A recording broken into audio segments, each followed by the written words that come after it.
કાંઈ ન કરતી, ઘરે બે રોટલી કરતી. એના કરતા કીધું થોડીક બપોર પછી નવરી હોય તો થોડુંક કઈક કરે તો 2-5 પૈસાની આવક થાય. એને મેકઅપ નો સામાન લેવો, મંગળસૂત્ર લેવું, આ છે તે છે, તો એને સારું પડે. યુટ્યુબમાં ઘણી વખત વિડીયો જોયા હતા કંપનીના, ત્યારથી વિચાર હતો કે કંઈક કરીએ ઘરે બેઠા, એટલા માટે લીધું અને બનાવવાનું કર્યું છે. અચ્છા, તમારે ખેતીવાડી છે બરાબર. ખેતરની અંદરમાં આપણે ચણા નીકળ્યા હોય એ તમે કેટલા ભાવમાં વેચતા છો? ચણા એમ માનો ને કે 1000 આસપાસ જાય, 1000 રૂપિયા મણ, 1000 કે 1100 રૂપિયા મણ. અને 50-55 રૂપિયા કિલાના. 50-55. હવે તમે ઈ ચણાને દાળ બનાવીને વેચો તો કેટલા? દાળ બનાવી તો 80-90 થી 120 રૂપિયાની દાળ જાય. ગામડામાં એ શુદ્ધ વાતાવરણ, ઘરનું ખાવાનું મળે, શાકભાજી મળે શુદ્ધ, અને મજા આવે છે. શું વાત છે. તુવેરમાં એમ માનો કે મણના 1600-1700 રૂપિયા હોય, એટલે 70-80 રૂપિયા કિલાના થયા. અને એ તુવેર દાળ કરીને વેચો તો ડબલ પૈસા થાય આપણને, ખેડૂતને પરવડે એવું. જો દાળ કરીને વેચે તો ઘણો ફાયદો થાય. શહેરમાં સિટીમાં રહેતા હોય માણસોને કેવું હોય, ગામડેથી ને ચોખ્ખું આપણને મળે, સારું મળે, પોલીસ વગરનું. બીજાના છોકરા આપણે મોટા કરી દઈએ એવું છે. ત્યાં લગીની મહેનત ને છેલ્લે તમે આ દાળ એક આવું મશીન નાનું હોય, પ્રોસેસ નથી કરતા. માની લ્યો કે એક ગામ વચારે એક મશીન હોય તો આખા ગામની ઇન્કમ વધે કે ન વધે? વધે, 100% વધે. ના ના, આટોમાઇઝ કંપની સારી છે અને ઘણી બધી પ્રોડક્ટ ને ઘણા બધા મશીનો અલગ અલગ બનાવે છે. દાળ મિલ છે, પછી લોટ બનાવવા માટે પુલ્વરાઇઝર કયો, આટા મેકિંગ ના, પછી મસાલા મેકિંગ ના મશીનો ઘણા બધા સારા છે. કંપની બહુ મોટી છે અને મેં મુલાકાત લીધી છે. અસંખ્ય મશીનો બનાવે છે. કાંઈ પણ ખેતીવાડી કરતા હોય અને ગામડામાં જ રહેતા હોય કે બહેનો હોય કે ભાઈઓ હોય, બિઝનેસ કરવું હોય કરી શકે? બિઝનેસ 100% કરી શકે. ખેડૂત ખેતી કરતા હોય એને પેકેજિંગ પ્રોસેસિંગ કરવું જ પડે તો જ એને પૈસા મળે સારા. મિત્ર, હું આજે અમરેલી જિલ્લાની અંદરમાં વિઝિટ કરવા નીકળ્યો છું. ત્યાં મારી સાથે વસંતભાઈ છે. એ દાળ મિલનો બિઝનેસ કરે છે અને એના વાઇફ સાથે એને બિઝનેસ ડેવલપ કરવા માટે એક અમારી આટોમાઇઝ કંપનીનું મશીન લઈ લીધું. હવે કેવી રીતનો એના વાઇફ બિઝનેસ કરે છે ને એના વિશે આપણે જાણકારી લઈએ. તો કેમ છો બેન? હા, હવે તમારો જ પરિચય, તમારા ગામનું નામ ને એ થોડોક પરિચય આ એરિયાનો આપો છે. મારું નામ હિના છે, દલખાણીયા ગામમાં રહું છું, ધારી તાલુકો. આ મશીન હમણાં લીધું છે દાળ બનાવવા માટે સ્પેશિયલ. કેટલી પ્રકારની તમે દાળ બનાવતા છો? દાળ બધા જ પ્રકારની, તુવેર દાળ, ચણા દાળ, મગ દાળ, અડદ દાળ, બધી. અચ્છા, હવે આ દાળ તમે બનાવો છો એ તમારી પાસે કોઈ ગામમાંથી આવે દાળ લઈને કે ચણા છે, તુવેર છે, લઈને આવે, તમે બનાવી દો અને પછી તમે તૈયાર કરીને વેચો છો? હા, રેડીમેડ વેચીએ છીએ પેકિંગ કરીને, કિલો, 2 કિલો, 5 કિલો એવી રીતે. Kilo, 2 kilo, 5 kilo. કઈ કઈ પ્રકારની દાળ તમે વેચતા છો એમાં? બધી, ચણા દાળ, તુવેર દાળ, મગ દાળ, અડદ દાળ, બધા. તો તમને આ વિચાર કેમ આવ્યો કે મારે કઈક આવો બિઝનેસ કરવો છે? આઈડિયો કેવી રીતનો આવ્યો? યુટ્યુબમાં ઘણી વખત વિડીયો જોયા હતા કંપનીના, ત્યારથી વિચાર હતો કે કંઈક કરીએ ઘરે બેઠા, એટલા માટે લીધું અને બનાવવાનું કર્યું છે. અચ્છા, તો તમે પેલા ઘરે બેસતા અને હવે તમને અમારા ભાઈએ સપોર્ટ કરી અને આ મશીન લઈ દીધું, તો હવે તમને કેવું લાગે છે? સારું છે, આવકનો સ્ત્રોત થઈ ગયો એક. તો કેટલા કિલો દરરોજનું કરતા હશો? અંદાજિત 5-6 મણ જેવી બનતી હશે. 5-6 મણ દરરોજની બનાવી નાખો છો.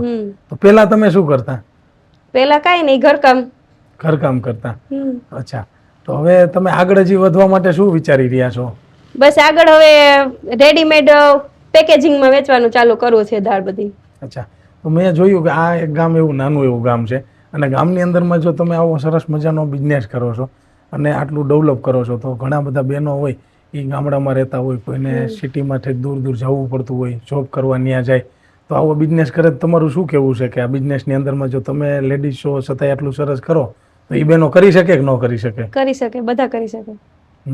તો તમે શું વિચારી રહ્યા છો કે આ બિઝનેસની અંદરમાં તમને કોઈ એવું અડસ આવે માર્કેટિંગ કરવામાં, કામ કરવામાં? કાંઈ કામ કરવામાં તો નહીં, પણ માર્કેટિંગ કરવું પડે. લોકોને ખબર ના હોય કે આ લોકો ગામડેથી મોકલે છે, આવી રીતે છે. શહેરમાં સિટીમાં રહેતા હોય માણસોને કેવું હોય, ગામડેથી ને ચોખ્ખું આપણને મળે, સારું મળે, પોલીસ વગરનું, ઓર્ગેનિક હોય તો ઓર્ગેનિક મળે એમ. એટલા માટે બધા અહીંથી વધારે લાવવાનો પ્રયત્ન કરે કે ગામડેથી મળતું હોય તો વધારે લઈ. ગામડેથી મળતું હોય વધારે લઈ. તો બીજી બહેનો ઘણા બધા આવો બિઝનેસ કરવા માંગતા હોય તો તમને શું લાગે છે, થઈ શકે કે ન થઈ શકે? થઈ શકે. અટાણે કેવું છે કે શહેરની અંદરમાં ઘણા બધા જુવાનિયા ત્યાં નોકરી કરતા હોય અથવા તો બેડીની અંદરમાં જે ગામડાની અંદરમાં બહેનો છે તો એને પણ ત્યાં સિટીમાં જવું હોય, તો ગામડામાં જ રહીને બિઝનેસ કરે. તમે ભાઈની આરે સરસ સપોર્ટ કરો છો અને બિઝનેસ કરો છો તો બધી બહેનો આવી રીતના સમજે તો સપોર્ટ કરી શકે કે ગામડામાં રહીએ કે સિટીમાં રહીએ? ગામડામાં જ ગામડામાં જ રહીએ. ગામડામાં જ રહી. હિનાબેનને તમે જે આ બિઝનેસ નું જે માર્ગદર્શન આપ્યું અને કંઈક બિઝનેસ કરવો જોઈએ, તો તમે શિક્ષક છો છતાંય તમને આવો વિચાર આવ્યો કે બહેનોને પણ કંઈક કરવું જોઈએ, તો તમને આ વિચાર કેવી રીતનો આવ્યો?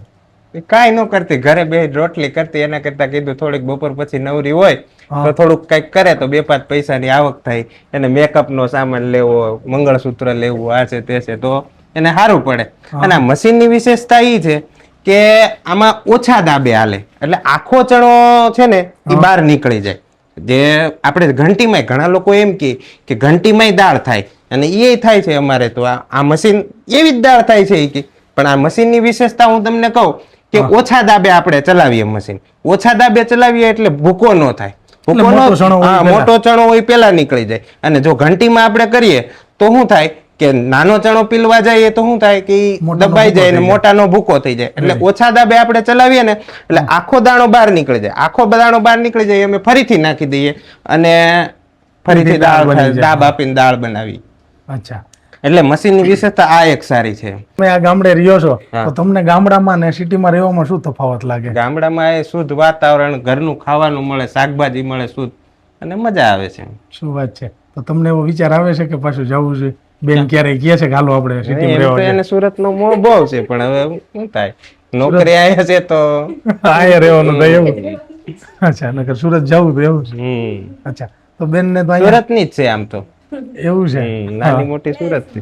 ભણ્યા હોય સુરતમાં એટલે તો પણ. અચ્છા, સમજી ગયો. મેં બીબીએ કરેલું છે. ભણેલ ગણેલ છો જો આટલું કરો એટલે સારું જ કહેવાય ને. બિઝનેસ ની અંદરમાં ઘણો સપોર્ટ થઈ જાય. તો તમે શું એવા આપણા જુવાનીઓને સપોર્ટ માર્ગદર્શન દેવા માંગો છો? ના, આટોમાઇઝ કંપની સારી છે અને ઘણી બધી પ્રોડક્ટ ને ઘણા બધા મશીનો અલગ અલગ બનાવે છે. દાળ મિલ છે, પછી લોટ બનાવવા માટે પુલ્વરાઇઝર કયો, આટા મેકિંગ ના, પછી મસાલા મેકિંગ ના મશીનો ઘણા બધા સારા છે. કંપની બહુ મોટી છે અને મેં મુલાકાત લીધી છે. અસંખ્ય મશીનો બનાવે છે અને બધા મશીનો નાના માણસને પરવડે એવા અને સારા મશીનો છે બધા. તો વસંતભાઈ, એક વસ્તુ તમને પૂછવા માંગુ છું. તમારે ખેતીવાડી છે બરાબર, ખેતરની અંદરમાં આપણે ચણા નીકળ્યા હોય એ તમે કેટલા ભાવમાં વેચતા છો? ચણા એમ માનો ને કે 1000 આસપાસ જાય. 1000 રૂપિયા મણ, 1000 કે 1100 રૂપિયા મણ, અને 55 રૂપિયા કિલા.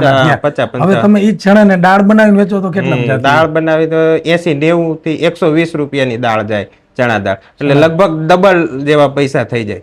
ડબલ જેવા પૈસા થઈ જાય. બીજી વાત એવી કે તમે તુવેર દાળની વાત કરતા, તો તુવેરમાં કેવી રીતનું કરો? તુવેરમાં એવી જ રીતે. તુવેરમાં એમ માનો કે મણના 1600-1700 રૂપિયા હોય, એટલે 70-80 રૂપિયા કિલાના થયા. અને એ તુવેર દાળ કરીને વેચો તો ડબલ પૈસા થાય આપણને. ખેડૂતને પરવડે એવું. જો દાળ કરીને વેચે તો ઘણો ફાયદો થાય. પણ પેકેજિંગ ને પ્રોસેસ ને પેકેજિંગ કરે તો ખેડૂતને ઘણો માર્કેટિંગ થાય.